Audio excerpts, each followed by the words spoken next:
स्वाध्याय सत्र का शुभारंभ करते हैं। मोक्ष मार्गस्य नेतारं भेत्तारं कर्मभूभृतां ज्ञातारं विश्वतत्त्वानां वन्दे तद्गुणलब्धये। सरस्वती नमस्तुभ्यं वरदे कामरूपिणी विद्यारंभं करिष्यामि सिद्धिर्भवतु मे सदा। अनंतानंद सिद्ध परमेष्ठी भगवान की जय। आदि ब्रह्म आदिनाथ भगवान की जय। आदि गुरु शांतिनाथ भगवान की जय। चिंतामणि पार्श्वनाथ भगवान की जय। जिनवाणी सरस्वती माता की जय। श्रीमद उमा स्वामी गुरुदेव की जय। आचार्य श्री कुंथु सागर जी गुरुदेव की जय। आचार्य श्री कनक नंदी जी गुरुदेव की जय। प्रज्ञा योगी दिगंबर जैनाचार्य श्री भक्ति नंदी जी गुरुदेव की जय। आचार्य श्री तत्वार सूत्र ग्रंथ की जय। पहले मूल पाठ का यहाँ पर पाठ करते हैं। आश्रव निरोध संवरः सगुप्ति समिति धर्मानुप्रेक्षा परिशः जय चारित्रे तपसा निर्जरा च सम्यक योग निग्रहो गुप्तिः क्रिया भाषेषणादान निक्षेपोत्सर्गाः समितयः उत्तम क्षमा मार्दवार्जौ शौच सत्य सेम तपस्त्यागा किंचन्य ब्रह्मचर्याणि धर्मः अनित्याश्रण संसार एकत्वा न्यत्वा शुच्याश्रव संवर निजरा लोक बोधि दुर्लभ धर्म स्वाख्या तत्वानुचिंतन अनुप्रेक्षाः। ये 7वां सूत्र 12 भावना का अपना चल रहा है। अनुप्रेक्षाओं के द्वारा भी जो है संवर होता है और कर्म की निर्जरा होती है। 4 भावनाएं अपनी हो चुकी थी। अनित्य भावना अर्थात संसार में कुछ भी नित्य नहीं है, परंतु मैं मेरा आत्मा मेरा दर्शन ज्ञानोपयोग नित्य है, वह कभी नाश को प्राप्त नहीं होता। अशरण भावना जिसे मैं अभी तक अपना मानता हूँ संसार में, पर किंतु वास्तव में वो मेरा शरण नहीं है, वह सच्ची शरण नहीं है। मेरा आत्मा या फिर सच्चे देवशास गुरु ही मेरे लिए शरण है, जो मेरे लिए इस संसार से पार करने वाले। संसार भावना, तीसरी भावना संसार भावना अर्थात ये संसार चतुर्गति भ्रमण रूप है। निरंतर जीव चारों गतियों में इन 84 लाख योनियों में भटक कर पंच परावर्तन कर रहा है। इस संसार में कभी भी उसे सुख की प्राप्ति नहीं हुई, कभी तृप्ति नहीं हुई, हमेशा भटकता रहा, किसी भी गति में उसे सुख नहीं मिला। ये संसार असार है और संसार से विपरीत मोक्ष ही मेरे लिए उपादेय है, जो सच्चे सुख को देने वाला है। इसलिए अब मैं इस प्रकार का उपाय करूं ताकि मुझे सच्चे सुख की प्राप्ति हो। यह संसार भावना है। फिर एकत्व भावना है ना, कि यह जो भी जिसे मैं अपना मानता हूँ, जिसके प्रति मेरा ममत्व है, वास्तव में वे सब अलग है। या फिर ऐसा कह सकते हैं कि मैं अकेला ही जन्म लेता हूँ, अकेला ही मरण को प्राप्त होता हूँ। सुख दुख जो भी संसार में है मुझे ही भोगना है, इसमें कोई मेरा दूसरा सहयोगी नहीं है। यह एकत्व भावना है। आज अन्यत्व भावना की ओर चलते हैं। अन्यत्व भावना शरीर से अन्यत्व का चिंतन करना अन्यत्वानुप्रेक्षा है। जैसे बंध के प्रति अभेद होने पर भी लक्षण से भेद से मैं अन्य हूँ। भले ही मैं बंध को प्राप्त हो रहा हूँ, फिर भी लक्षणों की अपेक्षा में उससे भी भिन्न हूँ। शरीर अर्थात इंद्रिय वाला है और मैं अतीन्द्रिय हूँ। शरीर अज्ञानी है किंतु मैं ज्ञाता हूँ। शरीर अनित्य है परंतु मैं नित्य हूँ। शरीर साधी अंत वाला है और मैं अनादि अनंत हूँ। इस प्रकार की जो भावना है, या संसार में परिभ्रमण करते हुए मेरे लाखों शरीर अतीत हो चुके हैं, अर्थात बीत चुके हैं। लाखों शरीरों की मैंने प्राप्ति कर ली है, किंतु वास्तव में मैं उनसे सबसे भिन्न हूँ, वह मैं ही हूँ। इस प्रकार शरीर से भी जब मैं अन्य हूँ, तब हे वत्स में बाह्य पदार्थों से भिन्न हूँ, तो इसमें क्या आश्चर्य है। इस प्रकार मन को समाधान युक्त करने से शरीर आदि में स्पृहा उत्पन्न नहीं होती। अन्यत्व भावना भाने वाले जीव के शारीरिक के प्रति ऐसी प्रतिक्रिया होती। अन्यत्व भावना का फल इससे तत्व ज्ञान की भावना पूर्वक वैराग्य की वृत्ति होने से मोक्ष की सुख की अत्यंत मतलब अंत में शीघ्र मोक्ष की सुख की प्राप्ति होती। एकत्र और अन्य प्रक्षा में मात्र विधि निषेध का अंतर है।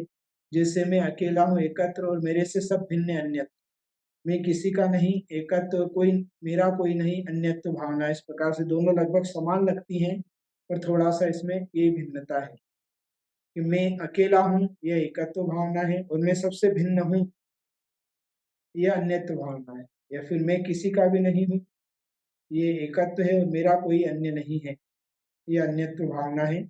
इस प्रकार से चिंतन करने के योग्य होती है। आइए मंगतराज जी क्या कहते हैं अन्यत्व भावना में। मोह रूप मग तृष्णा जग में मिथ्या जल चमके, मृग चेतन नित भ्रम में उठ उठ दौड़े थक थक के, जल नहीं पावे प्राण गमावे भटक भटक मरता, वस्तु पराई माने अपनी भेद नहीं करता, तू चेतन अरु देह चेतन यह जड़ तू ज्ञानी, मिले अनादि यतन ते बिछुड़े जो पय अरु पानी, रूप तुम्हारा सब सो न्यारा भेद ज्ञान करना, जो लो पौरुष थके न तोलो उद्यम सो चरना। ये सब महत्वपूर्ण भावनाएं हैं। ये 12 ही भावनाएं महत्वपूर्ण है और इसका प्रतिदिन चिंतन करने से हमारे जीवन में बहुत समता और शांति की अनुभूति होती है। कई दुख इस प्रकार के हैं, बहुत सारे विचार, बहुत सारी सोच ऐसी होती है जिसके कारण मानसिक तनाव, डिप्रेशन, अवसाद आदि में व्यक्ति चला जाता है। किंतु जो प्रतिदिन 12 भावनाओं का चिंतन करते हैं उन्हें इस प्रकार के दुख नहीं होते। इस मोह रूप मृग तृष्णा से मिथ्या जल चमके। आपने देखा होगा मृग मरीचिका गर्मी के दिनों में दूर ऐसा दिखता है पानी है सड़क पर, ऐसे ही जंगल में वह जो है मृग, हरिण बार बार उस पानी के लिए दूर दूर तक भागता है किंतु वहां जाता है पानी नहीं मिलता है और इस प्रकार उसके प्राण चले जाते हैं और भटक भटक कर मरता है। उसी प्रकार इस आत्मा को मृग की उपमा देते हुए यह दूसरी चीजों को अपना समझकर भ्रम में भटक रहा है। वस्तु पराई माने अपनी भेद नहीं करता, अर्थात पराई वस्तुओं को अपनी मान रहा है पर वास्तव में वह आपकी नहीं। भले ही आप जब तक मोक्ष नहीं होता है इस लोक में व्यवहार निभा रहे हैं, व्यवहार धर्म ठीक है, पर वास्तविकता तो यही है कि वो आपकी है नहीं। अगर है तो आपके साथ जाना चाहिए, किंतु आज तक कोई लेकर गया या आप जब आए थे तो कुछ लेकर आए, कुछ नहीं। सिर्फ ज्ञान और दर्शन, ये दो चीज जो आपके अपनी संपत्ति है, ज्ञानोपयोग दर्शनोपयोग, वही साथ में हमेशा रहता है, वही जाता है। इसके अलावा आत्मा के ऊपर जो अच्छे बुरे संस्कार हैं, उन संस्कारों का प्रभाव होता है, वह भी कर्म जनित है। वास्तव में वो भी आपका नहीं है, वह भी आपका स्वभाव नहीं है, वह भी कर्म जनित है। तो यही कि आप चेतन हैं और शरीर अचेतन है, और आप ज्ञानी हैं, वो शरीर जड़ है ना। तो अनादि यतन से ये जैसे दूध और पानी को बहुत पुरुषार्थ करने के बाद, पय अरु पानी, दूध और पानी को बहुत पुरुषार्थ करने के बाद अलग अलग किया जाता है, अर्थात दूध को तपाया जाता है, गर्म किया जाता है, उसके बाद वह दूध और पानी अलग अलग होता है। उसी प्रकार से बहुत यत्न के द्वारा जो है शरीर और आत्मा को अलग किया जाता है। इसलिए आपका रूप सबसे श्रेष्ठ है, इसलिए भेद ज्ञान करिए और जब तक थकते नहीं है तब तक उद्यम करते रहना इस आत्मा की प्राप्ति का। यही अन्यत्व भावना बोल रही है। आगे अशुचि भावना क्या कह रही है उसकी ओर चलते हैं। यह शरीर अत्यंत अशुचि पदार्थों की योनि है। शुक्र और शोणित अशुचि पदार्थों से वृद्धि को प्राप्त हुआ है। शोच ग्रह के समान अशुचि पदार्थों का भाजन है। त्वचा मात्र से आच्छादित है। अति दुर्गंध रस को बहाने वाला झरना है। अंगार के समान अपने आश्रय में आए हुए पदार्थ को भी अति शीघ्र ही नष्ट करता है। स्नान, अनुलेपन, धूप की मालिश और सुगंधित माला आदि के द्वारा भी इसकी अशुचिता को दूर करना शक्य नहीं है, किंतु अच्छी तरह भावना किए गए सम्यक दर्शन आदि जीव की अत्यंतिक शुद्धि को प्रकट करते हैं। जैसा कि समंत भद्राचार्य ने रत्नकर्ण श्रावकाचार्य ने कहा है, स्वभाव तोष चौकाई रत्नत्रय पवित्रते, निर्जुगुप्सा गुण प्रीति मता निर्विचिकित्सता। स्वभाव से अपवित्र शरीर भी रत्नत्रय धारण करने से पवित्र अर्थात पूज्य हो जाता है। इस प्रकार वास्तविक रूप से चिंतन करना अशुचि अनुप्रेक्षा है। तो रत्नत्रय के द्वारा इस शरीर को पवित्र किया जा सकता है, शेष अन्य पदार्थों के द्वारा नहीं। इस प्रकार चिंतन करने वाला ऐसे अशुचि शरीर से निर्वेद होता है। ऐसे अशुचि भावना भाने वाले के जीव के शरीर आदि के प्रति ऐसी प्रतिक्रिया होती है। अशुचि भावना का फल शरीर आदि से उदासीन होकर जन्मोदधि से तिरने के लिए चित्त लगाना है। अशुचि भावना से शरीर अशुचि है, फिर इसके प्रति शरीर के प्रति राग हट जाता है ना। इसकी भावना को पढ़ते हैं और उसके बाद आगे उसका वर्णन करेंगे। तू नित पोखे यह सूखे जो धोवे त्यों मेली। निश दिन करे उपाय देह का रोग दशा फैली। मात पिता रजवीरज मिलकर बनी देह तेरी। मांस हाड़ नस लहू राध की पकट प्रकट व्याधि घेरी। काना पौंडा पड़ा हाथ यह चूसे तो रोवे। फले अनंत जु धर्म ध्यान की भूमि विषय बोवे। केसर चंदन पुष्प सुगंधित वस्तु देख सारी। देह परसते होय पावन निश दिन मल जारी। कितनी सुंदर भावना यहाँ पर की है कि तू नित पोखे यह सूखे जो ध्योवे तो मेरी, कि तू नित इसका पोषण करता है किंतु उसके बाद भी यह सूखती है। जितना जितना धोता है, जितना स्नान आदि कराता है, तो भी मेली की मेली। और निज दिन इस देह का उपाय करता है तो भी एक समय जरा मतलब वृद्धावस्था आने लग जाती है, रोग फैल जाता है शरीर में। कैसा है यह? तो बिल्कुल विभत्स शरीर है।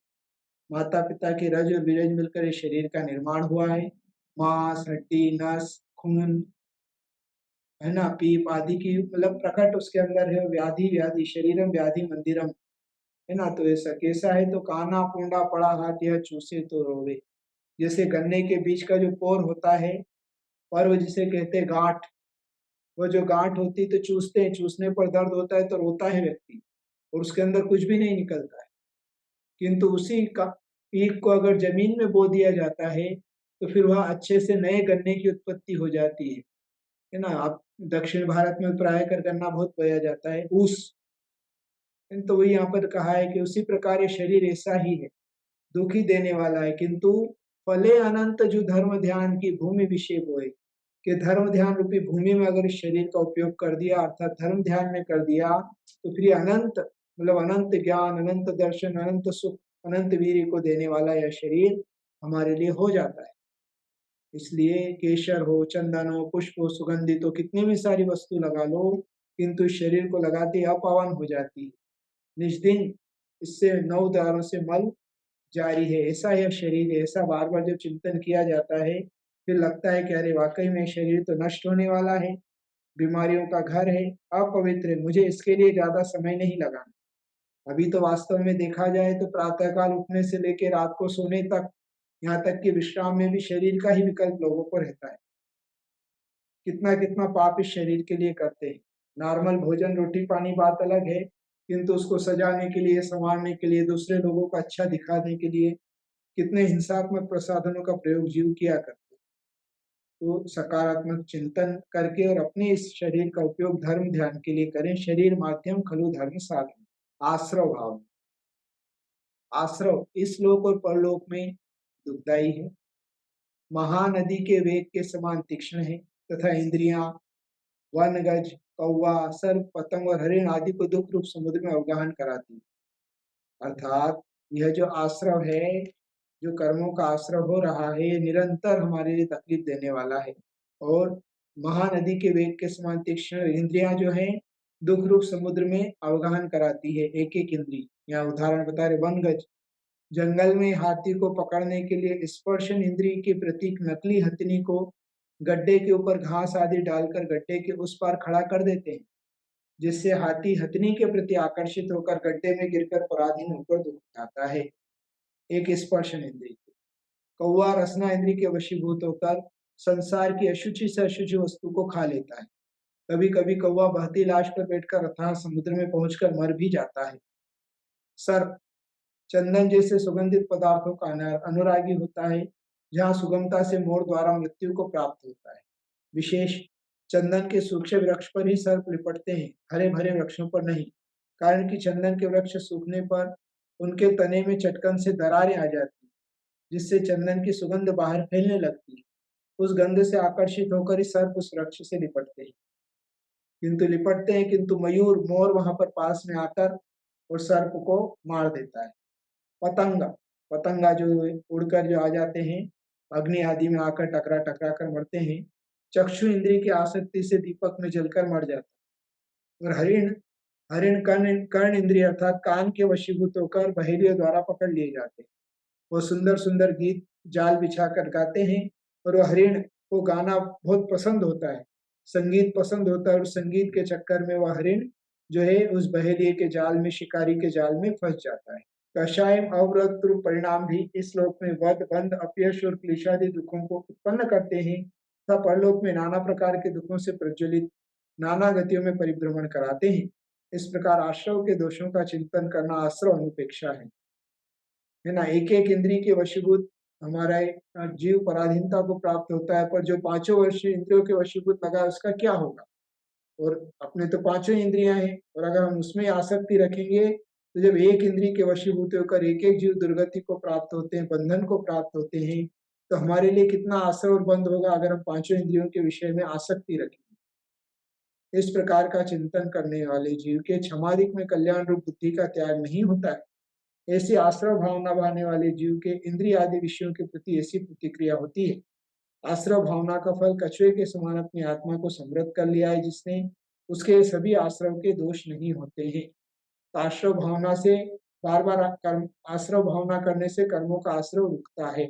यहाँ बता रहे हैं आश्रव भावना का, ज्यों सर जल आवत मोरी त्यों आश्रव कर मन को, दर्वित जीव प्रदेश गहे जब उदगल भर मन को, भावित आश्रव भाव शुभाशुभ निश दिन चेतन को, पाप पुण्य के दोनों करता कारण बंधन को, पन मिथ्यात योग 15 द्वादश विरत जानो, पंचरु 20 कषाय मिले सब 57 मानो, मोह भाव की ममता टारे पर परिणति खोते, करे मोक्ष का यतन निरासव ज्ञानी जन होते। ज्यों सर जल आवत मोरी त्यों आश्रव कर्मन को, जैसे छेद में से पानी आता है बहता हुआ, उसी प्रकार से कर्मों का आना चालू है। दर्वित जीव प्रदेश गए जब पुद्गल भ्रमण को, और यह जो जीव है मन वचन काय के निमित्त से जब ये वाइब्रेशन होता है तो उन पुद्गल प्रदेशों को अर्थात उनको ग्रहण करता है, वह आश्रव हो जाते हैं।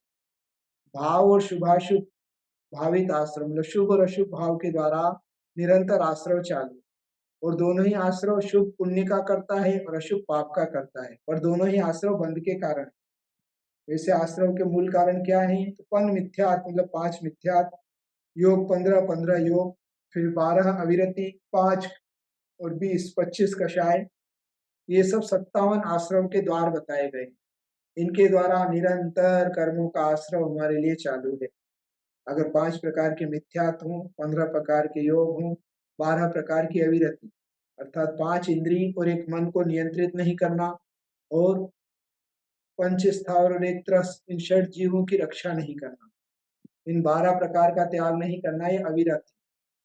और 25 कषाय अभी जानकर आई है, आप सभी जानते हैं, अनंतानुबंधी क्रोध, मान, माया, लोभ, है ना। उसी प्रकार से अप्रत्याख्यानावणी, प्रत्याख्यानावणी और संयोजन, ये प्रत्येक के 4 4 16 और 9 9 कषाय, कुल 25, 16 और 9 25, ये सब तो 5 मिथ्या, तो 15 योग, 12 अविरति और 25 कषाय, ये सब मिलकर 57 आश्रव के द्वार हैं।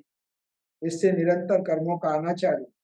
जितना जितना हम त्याग मार्ग को अपनाएंगे, जितना अविरति से विरत की ओर जाएंगे, मिथ्यात का त्याग करेंगे, अपने योगों पर नियंत्रण करेंगे, उतना कर्मों के आश्रव से हम बच जाएंगे।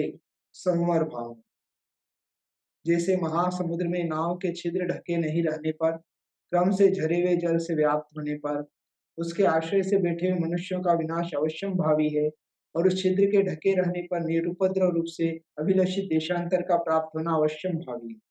उसी प्रकार कर्मागम के द्वार के ढके होने पर कल्याण का प्रतिबंध नहीं होता है। इसी प्रकार संवर के गुणों का चिंतन करना संवरान प्रेक्षा है। इस प्रकार चिंतन करने वाले जीव के संवर में निरंतर उद्यमशीलता रहती है। ऐसी संवर भावना भाने वालों के पुरुषार्थ होता है। संवर भावना का फल इस प्रकार, संवर करने से कर्मों की निर्जरा होती है, जिसका फल बाद में नियम से मोक्ष की प्राप्ति होती है। तो आश्रव को रोक देना, रोकने के लिए क्या करना पड़ेगा, संवर। निरंतर कर्मों का आश्रव तो चालू, किंतु उसके रोकने के लिए संवर। जैसे कहीं छेद हो गया है नाव में, तो उसको कपड़ा, प्लास्टिक आदि उसमें फंसा दिया जाता है, छेद को बंद कर दिया जाता है ताकि पानी आना रुक जाए। उसी प्रकार से अपने पुरुषार्थ के द्वारा सम्मर किया जाता है कर्मों का, है ना? तो अभी सम्मर की चर्चा हुई थी। सगुप्ती समिति धर्मानुप्रेक्षा परिषद जय चारित्र्य, इसके द्वारा कर्मों का आना रुक जाता है। संवर तत्व की बात अपने लिए चल रही है। उसके लिए क्या कह रहे हैं? जो मोरी में डाट लगावे सब जल रुक जाता, त्यों आश्रव को रोके संवर क्यों नहीं मन लाता। पंच महाव्रत समिति गुप्ति कर का वचन काय मन को, दशविध धर्म परिशह 22 12 भावन को। यह सब भाव 57 मिलकर आश्रव को खोते, सुपन दशा से जागो चेतन कहाँ पड़े सोते। भाव शुभाशुभ रहित शुद्ध भावन संवर पावे, डाट लगत यह नाव पड़ी मझधार पार जावे। जो मोरी में डाट लगावे सब जल रुक जाता, त्यों आश्रव को रोके संवर क्यों नहीं मन लाता। जैसे ही मोरी के अंदर अब जिससे पानी आ रहा था उसको डाट लगा दिया तो पानी का आना रुक जाता है। उसी प्रकार से आश्रव को रोकने के लिए संवर जरूरी है। तो जैसे उधर 57 आश्रव के द्वार बताए थे, उन द्वारों को बंद करने के लिए 57 ही जो डाट है, मतलब 57 ही रोकने के कारण है। 5 महाव्रत, 5 समिति, 3 गुप्ति, उसके बाद 10 प्रकार का धर्म और 22 परिषद और 12 भावनाओं का चिंतन। इसके द्वारा जो है कर्मों का आना रुक जाता है। जो नवीन कर्म आ रहे थे वो आना रुक जाता है। पुराने कर्म ही आत्मा पर पड़े रहते, उनको निर्जरा के द्वारा फिर निर्जरा की जाती है। तो ये 57 मिलकर आश्रव को हटा देते हैं। इसलिए हे चेतन, स्वप्न से जागो और इस संवर का पुरुषार्थ करो। शुभ और अशुभ भाव से तो पुण्य पाप का आना होता है, किंतु शुद्ध भावना के द्वारा संवर होता है। इसलिए शुभ और अशुभ से ऊपर उठकर शुद्धोपयोग की ओर उनको चलने का पुरुषार्थ करना है। ऐसी बार बार चिंतन करने से समर भावना होती है। और समर भावना मात्र नहीं है, यह पालन करने योग्य भी है। 5 महारत समिति गुप्ति आदि का पालन करना, 10 धर्म का पालन करना, 22 परिषद को जय करने का पुरुषार्थ करना और 12 भावनाओं का चिंतन करना, इसके द्वारा संवर होता है। निर्जरा भावना, वेदना विपाक का नाम निर्जरा है। वह 2 प्रकार की अबुद्धि पूर्व और कुशल निकला, जिसे सविपाक एवं अविपाक भी कहते हैं। 2 प्रकार की निर्जरा होती है। एक अबुद्धि पूर्वक होती है, जो कर्म आ रहे हैं, फल दे रहे हैं, चले जा रहे हैं। और एक होती है बुद्धि पूर्वक या कुशल मूला, तो उसमें कर्मों की निर्जरा असंख्यात गुनी होती है। अबुद्धि पूर्वक सविपाक निर्जरा, नरक आदि गतियों में कर्म फल के विपाक से जायमान जो निर्जरा है, वह सविपाक अकुशलानुबंधा है। अर्थात कर्म निर्जरा होते समय शुभाशुभ योग द्वारा शुभाशुभ रूप नवीन कर्म का बंध भी करा देता है। और दूसरी है कुशल मूला, जिसे अविपाक निर्जरा भी कहते हैं। परिचय जीतने पर जो निर्जरा होती है वह कुशल मूला अविपाक निर्जरा है। यह निर्जरा या तो शुभ या अशुभ शुभ शुभ का अनुबंध कराने वाली होती है, होने से शुभोपयोगी जीव के होने से शुभानुबंध कहलाती है। अन्यथा शुद्धोपयोगी जीव के शुभाशुभ बंध से रहित होने से निर्नुबंधा कहलाती है। इस निर्नुबंधा निर्जरा से जीव समस्त कर्मों की निर्जरा करने में समर्थ होता है। इस प्रकार निर्जरा के गुण दोष का चिंतन करना निर्जरानुपेक्षा है। ऐसी निर्जरा भावना भाने वाले जीव के कर्म के शुभ अशुभ एवं शुद्ध योग उपयोग की ओर भेद होकर शुद्धोपयोग रूप क्रिया का पुरुषार्थ होता है। निर्जरा भावना का फल समस्त शुभ अशुभ कर्मों को नाश करके शुद्ध अवस्था की प्राप्ति होती है। तो निर्जरा 2 प्रकार की होती है। एक तो सामान्य कर्म आ रहा है, उस समय अपने जो भी फल दे रहा है, उस समय अपने जो राग द्वेष आदि जो भी परिणाम हो रहे हैं, है ना, उससे नवीन कर्म का बंध हो रहा है। एक तो यह है। एक दूसरा है व्यक्ति बुद्धिपूर्वक पुरुषार्थ कर रहा है और पुरुषार्थ करके और कर्मों की निर्जरा कर रहा है, जैसे समिति गुप्ति आदि जिनका पालन करते हैं या तपस्या करते हैं, उसके द्वारा कर्मों की जो निर्जरा होती है वो बुद्धिपूर्वक हो रही है ना। तो वह जो शुभोपयोगी जीव होते हैं, अर्थात 6 7वें गुणस्थान तक के मुनिराज होते हैं, चतुर्थ गुणस्थान से वह शुभोपयोगी कहलाते हैं। तो उन शुभोपयोगी मुनिराज के लिए तो यह जो है नवीन पुण्य का बंध आश्रव कराने वाली शुभ का अनुबंध कराती है। किंतु शुद्धोपयोगी जीव अर्थात जो श्रेणी आरोहण करते हैं 8वें गुणस्थान में, उससे ऊपर के जीव होते हैं, उनके लिए वह निर्जरा करने में कारण होती है, उनके बंध नहीं होता है। इस प्रकार से कहते हैं। ज्यों सरोवर जल रुका सूखता तपन पड़े भारी। संवर रोके कर्म निर्जरा वे सोखन हारी।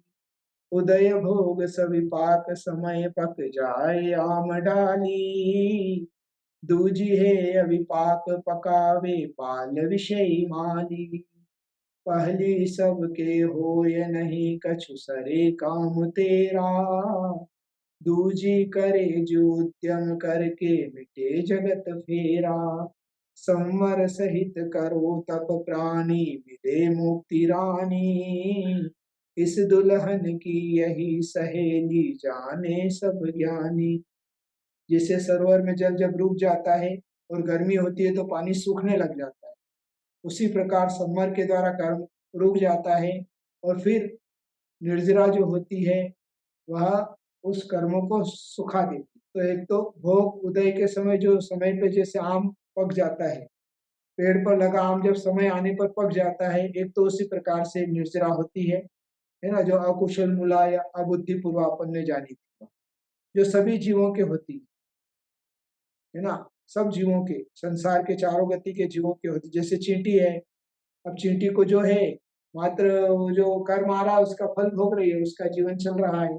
ऐसे नारकी जीव है, वहां भी कुछ कर नहीं सकते, कोई पुरुषार्थ नहीं है, व्रत नहीं है, संयम नहीं है, समिति नहीं है, गुप्ति नहीं है, 12 भावनाओं का चिंतन वो नहीं कर सकते हैं, तो वहां पर निर्जरा होती नहीं है। तो वो सब सिर्फ कर्म फल देकर जा रहा है, उसमें राग द्वेष परिणाम वो कर रहे हैं। और दूसरी है, जैसे आम को कोई माली ने ले लिया और कोई घास के अंदर, कागज के अंदर, कारपेट के अंदर रख दिया, तो जो आम 15 दिन बाद पकने वाला था वो पहले ही पक गया, हरा भरा हो था, वह पीला हो गया। अभी तक उसमें सुगंध नहीं थी, किंतु अब उसमें मीठी मीठी सुगंध आने लगी, उसका वर्ण भी बदल गया, उसका रस का तत्व भी बदल गया। इसी प्रकार से जो पुरुषार्थ पूर्वक कर्म को उदीर्णा कराकर और निर्जरा को प्राप्त कराते हैं, उसके ही द्वारा जो है जगत का फेरा मिटता है। इसलिए संवर सहित तपस्या करना चाहिए। जितने भी लोग आप तपस्या करते हैं, साथ में हमारे लिए कम से कम अणुव्रत तो होना ही चाहिए। उसके द्वारा असंख्यात पुण्य कर्मों की निर्जरा होती है और मोक्ष हमारे निकट आने लग जाता है। लोक भावना, चारों ओर से अनंत अलोकाकाश के बहुमध्य देश में स्थित लोक के संस्थान आदि का भेद पूर्वक उसके स्वभाव का अनुचिंतन करना लोकानुप्रेक्षा है। तीसरे अध्याय में हम लोक का स्वरूप जानकर आए, अधोलोक, मध्यलोक, ऊर्ध्वलोक, उसकी रचना, है ना, कहाँ पे कौन रहता है, अधोलोक में देव, मध्यलोक में मनुष्य, देवता, अधोलोक में नारकी, मध्यलोक में मनुष्य, तिर्यंश और देव, ऊपर में भी देव, फिर सिद्ध शिला आदि सब जानकर आए हैं पहले। तो उसका चिंतन करना, भेद पूर्वक उसके स्वभाव आदि का चिंतन करना लोकानुप्रेक्षण।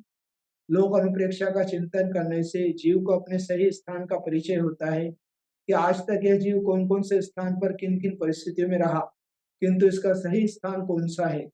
अतः मोक्ष भावना न लेकर लोक भावना को लिया है। लोक भावना का फल लोक भावना वाले के तत्व ज्ञान की विशुद्धि होती है।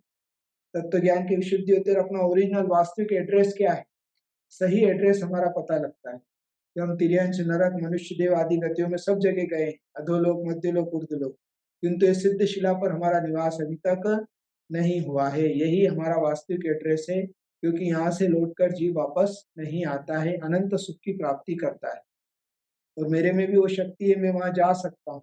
इस प्रकार तत्व ज्ञान उसके लिए जागृत होता है। लोक अलोक आकाश माहि थिर निराधार जानो। पुरुष रूप कर कटी भय शत द्रव्य न सो मानो।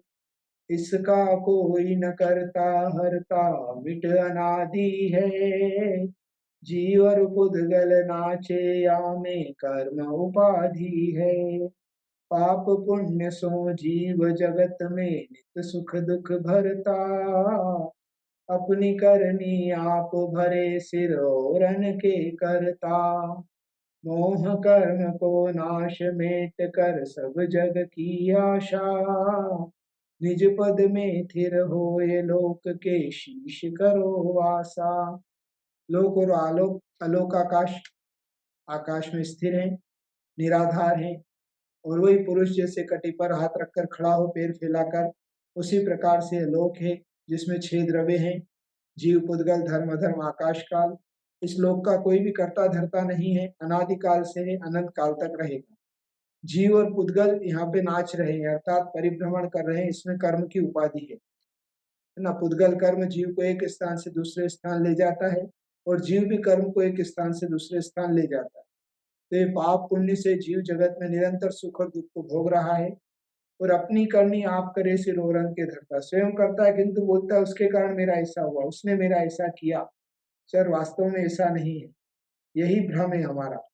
जैसा जैसा हम करके आए हैं वैसा वैसा ही हमारे लिए भोगने के लिए प्राप्त होता है। कोई दूसरा हमारे लिए कुछ कर नहीं सकता, निमित्त मात्र है। मूल में उपादान अपना अगर अच्छा है तो हमें निमित्त कोई बुरा नहीं कर सकता, और अगर उपादान खराब है तो निमित्त हमारे लिए खराब का काम करेगा। तो ऐसे मोह कर्म को नाश करके और सारे जग की इच्छाओं को छोड़ देना चाहिए और लोक के शीश में वास करना चाहिए। कैसे करेंगे? तो निज पद में स्थिर होए के, अपने स्थान में स्थिर होकर या अपने भाव में स्थिरता लाकर और फिर लोक के अग्रभाग पर 12 भावना में लोक भावना का चिंतन करने से हमारे लिए ज्ञानावनी कर्म का क्षयोक्षम भी बढ़ता है, परिणाम विशुद्धि होती है, एकाग्रता बढ़ती है, चित्त की स्थिरता आती है, इससे निर्जरा भी होती है। बोधे दुर्लभ भावना, इस भावना में जीव की उत्तरोत्तर दुर्लभ पर्याय का वर्णन किया गया। इस जीव का अनादि निवास स्थान निगोध है। निगोध के दो भेद है, नित्य निगोध और इतर निगोध। जो जीव नित्य निगोध से निकलकर संसार की त्रसादिक पर्यायों को पंच परावर्तन रूप काल से व्यतीत करके पुनः निगोध में जाता है, इसे इतर निगोध या चतुर्गति निगोध कहते हैं। नित्य निगोध सातवें नरक के नीचे कलकला या कलंकल पत्र नामक पृथ्वी में है, जहाँ उनका निवास है। अनंत स्कंदों के समूह में एक स्कंद में असंख्यात लोक प्रमाण अंडर होते हैं, उस एक अंडर में असंख्यात लोक प्रमाण आवास होते हैं, उनमें एक आवास में असंख्यात लोक प्रमाण पुलवी होते हैं, उनमें एक पुली में असंख्यात लोक प्रमाण निगोज शरीर होते हैं, उनमें से एक निगोज शरीर में अनंतानंत निगोज जीवों का अवस्थान पाया जाता है। यहाँ पर एक निगोद के शरीर के अनंत जीवों का सामूहिक रूप से एक श्वास में 18 बार जन्म मरण होता है, ऐसा यह नित्य निगोद है। ये सब साहित्यिक शब्द हैं, है ना। तो एक स्कंद, अनंत स्कंदों का समूह का एक स्कंद कहलाता है। मतलब एक तो अणु होता है और एक पुद्गलों का समूह स्कंद, और उसमें भी असंख्यात लोक बराबर अंडर, मतलब एक स्कंद में असंख्यात लोक, मतलब अपना 343 घन राजू का एक लोक है।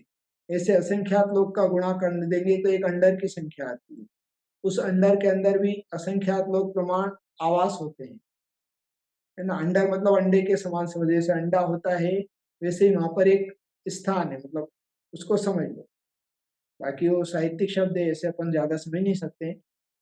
और एक अंडर में आवास होते हैं असंख्यात लोक प्रमाण, और उन असंख्यात लोक प्रमाण, एक आवास में असंख्यात लोक प्रमाण कुलवी होते हैं, और उनमें एक कुलवी में असंख्यात लोक प्रमाण निगोज शरीर होते हैं, है ना। और उस एक निगोज शरीर में अनंतानंद निगोज जीवों का अवस्थान होता है। इतनी निगोद राशि वहां पर है, और एक श्वास में 18 बार जन्म मरण कर रहे हैं, और हम भी वहीं से निकल कर आए हैं। इतने खतरनाक स्थान से निकलकर आज मनुष्य पर्याय तरस पर्याय में बैठे हैं, तो यह पाना बहुत दुर्लभ है। इन्हीं नित्य निगोदिया जीवों में से 6 महीने 8 समय में 608 जीव निकलकर संसार की व्यवहार राशि में आते हैं, और इतने ही समय में 608 जीव संसार की व्यवहार राशि से निकलकर मोक्ष चले जाते हैं, जिससे संसारी जीवों की व्यवहार राशि बराबर बनी रहती है। तो देखिए, मात्र 608 जीव 6 महीने 8 समय में 608 जीव जो है उस निगोद से निकलते हैं। अनंत अनंत जीव हैं, और 6 महीने 8 समय में मात्र 608 जीव उससे बाहर निकलते हैं। यहाँ प्रश्न यह उठता है कि यह जीव नित्य निगोद से निकलकर व्यवहार राशि में कैसे आता है? इस प्रश्न का उत्तर हमेशा विद्वानों द्वारा दिया जाता रहा है। जैसे कोई एक भड़भुंजा चना फोड़ने वाला अर्थात सेकने वाला जब भाड़ भूंजता है, तब कोई विरला चने का दाना भाड़ से उचटकर भाड़ के बाहर आ जाता है।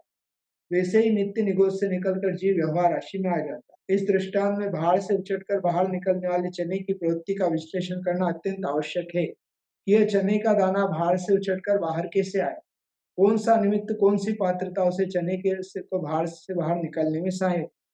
जब चनों को भाड़ में भूंजते हैं, तब उसके पहले उन चनों को पानी में भिगोकर फुलाते हैं, पुनः भाड़ में भूंजते हैं। भाड़ में भूंजते समय भट्टी की गर्मी से गीले चनों के दानों में वाष्प का निर्माण होता है। जिस चने के दाने में एक निश्चित अनुपात में वाष्प बन जाती है, वह वाष्प विस्फोट करती है। यदि वह चने का दाना भाड़ में नीचे की तरफ हो तो वहीं फूटकर नीचे ही रह जाता है, लेकिन भाड़ की ऊपर की सतह पर हो तब विस्फोट के कारण भाड़ से उछटकर बाहर निकल आता है। ठीक इसी प्रकार नित्य निगोदिया जीव नित्य निगोद से निकलकर व्यवहार राशि में आ जाते हैं। इस प्रक्रिया में नित्य निगोद से निकलने वाले जीव का कारण जघन्य कापोत लिस्या के 8 मध्यम अंश के परिणाम कहे गए, क्योंकि नित्य निगोदिया जीवों के जघन्य कापोत लिस्या होती है और उनमें से उसमें भी उस लेशिया के असंख्यात लोग प्रमाण परिणाम होते हैं। कषायोदय रंजित योग प्रवृत्ति लेशिया, जैसे गर्मी और पानी के संयोग से वाष्प बनती है, वैसे ही कषाय से अनुरंजित प्रभाव अर्थात प्रभावित होकर योगों में जो परिवर्तन आता है उसे लेशिया कहते हैं। जिस प्रकार भाड़ के चने को भाड़ से बाहर उछटाने में वाष्प कारण है, उसी प्रकार जघन्य कापुत लेशिया के महत्वपूर्ण 8 मध्यम अंश इस जीव को नित्य निगोद से बाहर निकलने तथा व्यवहार राशि के लिए कारण है। अतः इस जीव का नित्य निगोद से व्यवहार राशि में आना अत्यंत कठिन है। एक निगोद शरीर में सिद्धों से अनंत गुणे जीव हैं। इस प्रकार स्थावर जीवों से संपूर्ण लोक भरा हुआ है। अतः इस लोक में त्रस पर्याय का प्राप्त होना इतना दुर्लभ है जितना कि बालुका के समुद्र में पड़ी हुई वज्र सिक्ता अर्थात हीरा की कणिका का प्राप्त होना। समुद्र के अंदर अगर कोई हीरा गिर गया, रत्न गिर गया तो उसका ढूंढ पाना मुश्किल है। उसी प्रकार से निगोद से निकलना इस जीव का बहुत मुश्किल है। निगोद से निकलना भी मुश्किल है और उसके बाद भी निगोद से निकलकर पंच स्थावर पृथ्वी जल अग्नि वायु वनस्पति में चला जाता है। वहां से त्रस पर्याय का प्राप्त होना अर्थात 2 इंद्रिय से पंचेंद्रिय पर्याय का प्राप्त होना भी अत्यंत दुर्लभ है। उसमें विकलेंद्रिय जीवों की बहुलता होने के कारण गुणों में जिस प्रकार कृतज्ञता का गुण प्राप्त होना दुर्लभ है, उसी प्रकार पंचेंद्रिय पर्याय का प्राप्त होना अति कठिन है। उसमें भी पशु, मृग, पक्षी और सरीसृप त्रियंशों की बहुलता होती है। इसलिए इस प्रकार चौपथ अर्थात चौराहे पर रत्न राशि का प्राप्त होना कठिन है। उसी प्रकार मनुष्य पर्याय का प्राप्त होना अति कठिन है। मनुष्य पर्याय के मिलने के बाद उसके च्युत अर्थात छूट जाने के बाद पुनः उसकी उत्पत्ति होना इतना कठिन है जितना कि जले हुए वृक्ष के पुद्गलों का पुनः उस वृक्ष पर्याय रूप से उत्पन्न होना। कदाचित पुनः इसकी प्राप्ति हो जावे तो देश, कुल, इंद्रिय संपत्ति अर्थात पूर्णता और निरोगता इनका प्राप्त होना उत्तरोत्तर दुर्लभ है। सब चीजें दुर्लभ है, इसका चिंतन करना और हमको मनुष्य पर्याय मिली है ये बात ध्यान रखना। इन सब के मिल जाने पर भी यदि समीचीन धर्म की प्राप्ति न हो तो जिस प्रकार दृष्टि के बिना मुख व्यर्थ होता है, उसी प्रकार मनुष्य जन्म व्यर्थ है। बोधि दुर्लभ का फल। इस प्रकार कठिनता से प्राप्त होने योग्य उस धर्म को प्राप्त कर विशेष सुख में रमना भस्म के लिए चंदन को जलाने के समान निष्फल है। मतलब बोधि की प्राप्ति बहुत दुर्लभ है। इतना सब है, मिल गया तो भी अगर अच्छा कुल नहीं मिला, सोचने समझने की अच्छी बुद्धि नहीं मिली तो बेकार है, मनुष्य होने से क्या मतलब है। तो इतना सब होने के बाद भी अगर हमने धर्म नहीं किया, मात्र विशेष सुख में ही रमते रह गए, तो भस्म के लिए चंदन को जलाने के समान है। किसी को राख चाहिए थी, तो उसने चंदन की लकड़ी को जलाकर और अपने लिए राख बना ली। उसी प्रकार से है, कदाचित विषय सुक्त से विरक्त हुआ, तो भी इसके लिए तप की भावना और धर्म की प्रभावना और सुखपूर्वक मरण रूप समाधि का प्राप्त होना अति दुर्लभ है। इसके होने पर ही बोधि लाभ सफल है। ऐसा विचार करना बोधि दुर्लभ भावना है।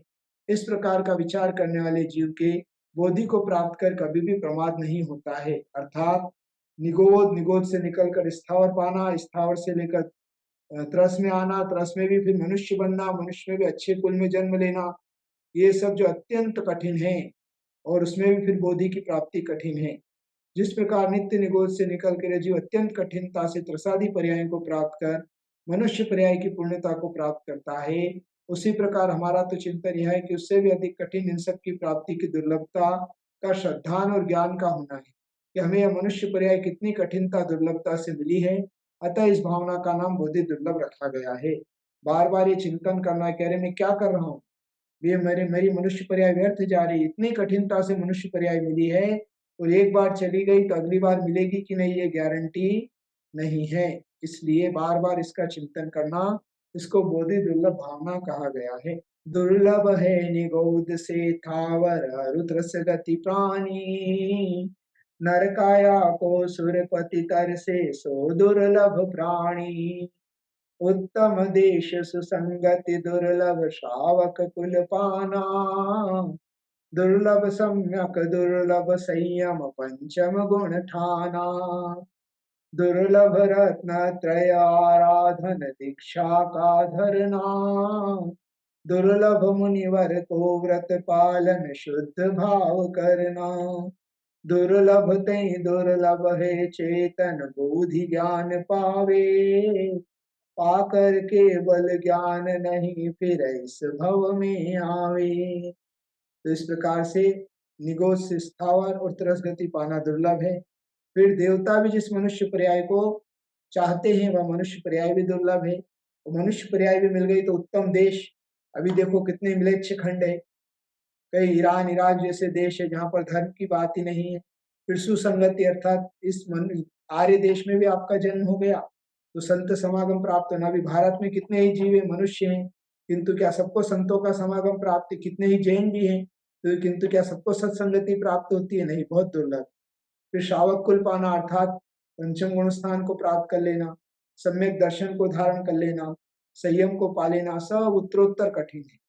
और इतना होने के बाद भी जो है दीक्षा को धारण कर लेना ये भी कठिन है। हर कोई दीक्षा नहीं ले सकता, भाव भी नहीं होते हैं। और मुनिव्रत के पालन करना, मुनिव्रत पालते हुए शुद्ध भावों का शुद्ध उपयोग का हो जाना दुर्लभ है। तो ये सब दुर्लभ में दुर्लभ है बोधि ज्ञान पाना, है ना। रत्नत्रय की प्राप्ति होना बोधि ज्ञान है। इसलिए वो जो बोधि ज्ञान को प्राप्त करता है वो केवल ज्ञान को प्राप्त करके उस संसार में भटकन से रुक जाते हैं। तो बार बार अपनी इस दुर्लभता का चिंतन करना, जब इसका चिंतन करते हैं तो हमारे अंदर स्थिरता आती कि अरे मुझको ये पाप नहीं करना है, मैं इन कषायों में कब तक रहूंगा, मैं कब तक इंद्रिय विषयों को भोगता रहूंगा। और बार बार छूटने के भाव अंदर से करता है तो एक दिन वह इस कषायों से, इस इंद्रिय विषयों से छूटकर आत्म कल्याण के मार्ग पर प्रवृत्त हो जाता है। 11 भावनाओं की चर्चा हम कर चुके हैं, धर्म भावना की ओर चलते हैं। धर्म भावना, जिनेन्द्र देव ने यह जो अहिंसा लक्षण धर्म कहा है, सत्य उसका आधार है, विनय उसकी जड़ है, क्षमा उसका बल है, ब्रह्मचर्य से वह रक्षित है, उपशम की उसमें प्रधानता है, नियति उसका लक्षण है, परिग्रह रहित पना उसका आलंबन है। यहाँ धर्म की बात चल रही है। धर्म का लक्षण अहिंसा है, यह पहला वाक्य है, क्योंकि पाप की शुरुआत हिंसा से होती है, अतः धर्म की शुरुआत अहिंसा से होगी। अहिंसा का आधार सत्य है, अतः दूसरा वाक्य सत्य उसका आधार है। विनय इसकी जड़ है, यह तीसरा वाक्य है, अर्थात मान रहित पना अर्थात मार्दवता ही उसकी मजबूती है। क्षमा उसका बल है, यह चौथा वाक्य है, अर्थात क्रोध रहित पना, क्रोध रहित पना होने से अहिंसा को बल मिलता है, अहिंसा पुष्ट होती है। ब्रह्मचर्य से वह रक्षित है, यह पांचवा वाक्य है, अर्थात धर्म की रक्षा ब्रह्मचर्य से होती है। उपशम की प्रधानता उसमें है, यह छठवा वाक्य है, उसमें उपशम पद से माया रहित आर्जवता एवं शोच अर्थात लोभ रहित होना सिद्ध होता है। नियत उसका लक्षण है, यह सातवां वाक्य है, अर्थात उपरोक्त धर्म का स्वरूप कभी पलटने वाला नहीं है। वत्थु सहावो धम्मो, यह धर्म का नियत लक्षण है। परिग्रह रहित पना उसका आलंबन है, यह आठवां वाक्य है, अर्थात अपरिग्रह अंत में है, जिससे सिद्ध होता है कि धर्म का उत्कर्ष अपरिग्रह से होता है। ये 10 प्रकार का धर्म है और उसकी भावना करना धर्म भावना है। संक्षिप्त में यहाँ कह रहे हैं, क्षमा से विपरीत क्रोध, विनय का विपरीत मान, उपशम का विपरीत माया, अपरिग्रह का विपरीत लोभ, अहिंसा धर्म है, सत्य आधार है, अचौर्य उसका उपशम है, ब्रह्मचर्य उसका रक्षक है और अपरिग्रह का अवलंबन। इस प्रकार धर्म भावना में 4 कषाय 5 पापों के स्वरूप को समझकर छोड़ना ही धर्म का नियति लक्षण बनेगा, अर्थात 4 कषायों एवं 5 पापों के स्वरूप को उनको छोड़ना, इसी को धर्म कहते हैं। धर्म भावना का फल इस प्रकार नियमित रूप धर्म की प्राप्ति नहीं होने से दुष्कर्म विपाक से जायमान दुख को अनुभव करते हुए ये जीव अनादि संसार में परिभ्रमण करते हैं। इस प्रकार चिंतन करने वाले जीव के धर्मानुरागवश उसकी प्राप्ति के लिए सदा यत्न होता है, परंतु ऐसे धर्म का लाभ होने पर नाना प्रकार के अभ्युदयों की प्राप्ति पूर्वक मोक्ष की प्राप्ति होना निश्चित है। यही इस भावना का फल है। ऐसा चिंतन करना धर्म स्वाख्या तंत्वानुचिंतन अनुप्रेक्षा है। मतलब धर्म के बिना ये जीव इस संसार में परिभ्रमण करते हैं। इस प्रकार बार बार चिंतन करके 5 पापों का स्वरूप जानकर उसको छोड़ने की भावना करना, छोड़ना और चार कषायों को छोड़ने की भावना करना या उससे दूर होना या मंद होना, यह सब धर्म का लक्षण है और धर्म ही हमारे लिए मोक्ष का आधार है। और विशेषार्थ बता रहे हैं, सर्वप्रथम संसार शरीर एवं भोगों के स्वरूप में अनित्यता का चिंतन करें। यदि मन अनित्यता से नहीं मानता है तो अशरणता का अवलंबन ले और ऐसा विचार करें कि जो वस्तु स्वयं में अनित्य है वह दूसरों को शरण कैसे दे सकती है।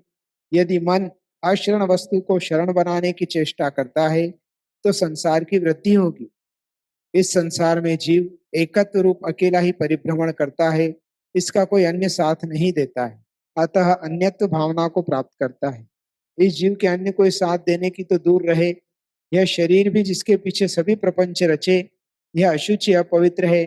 इसके आश्रय से ही तीनों योग होते हैं जो कर्म के आश्रय में कारण है। इस कर्म के आश्रय को रोकने के लिए संवर की सामग्री चाहिए। आने वाले कर्म तो संवर से रुक गए, किंतु सत्तागत कर्म की निर्जरा करके लोक में मोक्ष का यथार्थ स्वरूप और स्थान कैसा होता है, अतः लोक भावना का अवलंबन लें। इस लोक में अपने आत्म स्वरूप के अस्तित्व का बोध होना अत्यंत दुर्लभ है, अतः बोधि दुर्लभ भावना को सही दिशा देने के लिए धर्म भावना का आश्रय लें। तभी ये 12 अनुप्रेक्षाएं कर्मों के संवर में हेतु बन सकेंगी। इस प्रकार अनित्य आदि 12 अनुप्रेक्षाओं का सानिध्य मिलने पर उत्तम क्षमादि के धारण करने से महान संवर होता है। अतः अनित्य आदि अनुप्रेक्षा के पहले क्षमादि 10 धर्मों को रखा, अर्थात धर्म के बाद अनुप्रेक्षा का कथन किया, क्योंकि अनुप्रेक्षाओं का चिंतन करता हुआ यह जीव उत्तम क्षमादि 10 धर्मों को ठीक तरह से पालन करता है और सूत्र में क्रम प्राप्त आगे के 22 परुषों को जीतने के लिए उत्साहित होता है। अतः 10 धर्मों और 22 परुषों के मध्य अनुप्रेक्षाओं का कथन किया गया है। तो ये 12 प्रकार की अनुप्रेक्षाएं हैं, अनित्य, अक्षण, संसार, एकत्व, अन्यत्व आदि। और इनका वह जो श्रावक होता है, जो धर्मात्मा होता है, चाहे मुनि हो साधक, वह बार बार इनका चिंतन करके और अपने आत्मबल को बढ़ाता है, संसार शरीर और भोगों से वैराग्य को प्राप्त करता है। साथ ही इन भावनाओं का चिंतन करने से हमारे लिए निर्जरा भी होती है। तो ये 12 भावनाओं का इस प्रकार हमने यहाँ पर चर्चा की। चलिए आज विषय इतना ही रखते हैं, आगे धर्म भावनाओं को पूरा करते हुए अगले सत्र में और आगे की ओर बढ़ेंगे। तो यह 9वां अध्याय हमारे लिए पुरुषार्थ के लिए है, संवर और निर्जरा के लिए चल रहा है। उसके बाद 10वें अध्याय में मोक्ष की चर्चा होगी। तो ये भी हमारे जीवन के लिए महत्वपूर्ण है। जब हमने इतने तत्वों को समझ लिया तो हमारे जीवन के अंदर भी 12 भावनाओं का चिंतन आना चाहिए, संवर निर्जरा के भाव उपस्थित होना चाहिए, तभी स्वाध्याय का लाभ है। आज इतना ही विषय रखते हैं, शेष आगे के सत्र में लेंगे। जिन वाणी के ज्ञान से सूझे लोकालो सो वाणी मस्तक क्षण सदा दे धूम लोग 9 बार नमकार मंत्र का जाप करेंगे। सबके लिए बहुत सारा आशीर्वाद।